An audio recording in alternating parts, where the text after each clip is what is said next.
าพบรรยากาศการขายหมากเกี้ยงวังเวียงอยู่เรียบตามแคมทางที่เฮ็ดให้นักท่องเที่ยวต้องได้แวะซื้อในเวลาไปเที่ยวเมืองวังเวียงเพราะมีรสชาติแซ่บหวานและยังสวยงามอีกด้วยในแต่ละมื้อชาวเมืองวังเวียงจะพากันนำเอาหมากเกี้ยงออกมาวางขายอยู่ตามแคมทางเป็นจำนวนหลายเพื่อจำหน่ายให้แก่ลูกค้าและนักท่องเที่ยวซึ่งขายกิโลละ25,000 กีบโดยมีการจัดวางอย่างสวยงามเป็นระเบียบและสิ่งสำคัญแม่นมีรสชาติแซ่บหวานนำอีกเฮ็ดให้นักท่องเที่ยวที่เดินทางผ่านไปผ่านมาต้องได้แวะซื้อและลองชิมเพราะเป็นสินค้าที่มีชื่อเสียงของชาวเมืองวังเวียงนอกจากนี้ยังจำหน่ายไปต่างแขวงน้ำอีก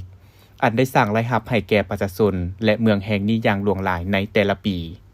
นอกจากนี้เพื่อเป็นการโฆษณาการท่องเที่ยวยังมีเทศกาลหมากเกี้ยงหวานของเมืองวังเวียงในแต่ละปีอีกด้วยหมากเกี้ยงเมืองวังเวียงหลายคนบอกว่ามีรสชาติแซ่บที่เป็นเอกลักษณ์และหน่วยก็งามอ่อนนุ่มซึ่งอาจเป็นย้อนอากาศและดินที่เหมาะสมเฮ็ดให้การปลูกได้ผลผลิตที่ดีกว่าแขวงอื่นๆดังนั้นถ้าท่านใดไปเที่ยวเมืองวังเวียงก็อย่าลืมแวะอุดหนุนซื้อหมากเกี้ยงวังเวียงสวยแม่ค้าสาวขายที่วางจำหน่ายอยู่เรียบตามแคมทางเพื่อเป็นการสุกยิ้วส่งเสริมสินค้าภายในให้เข้มแข็งนั่นเอง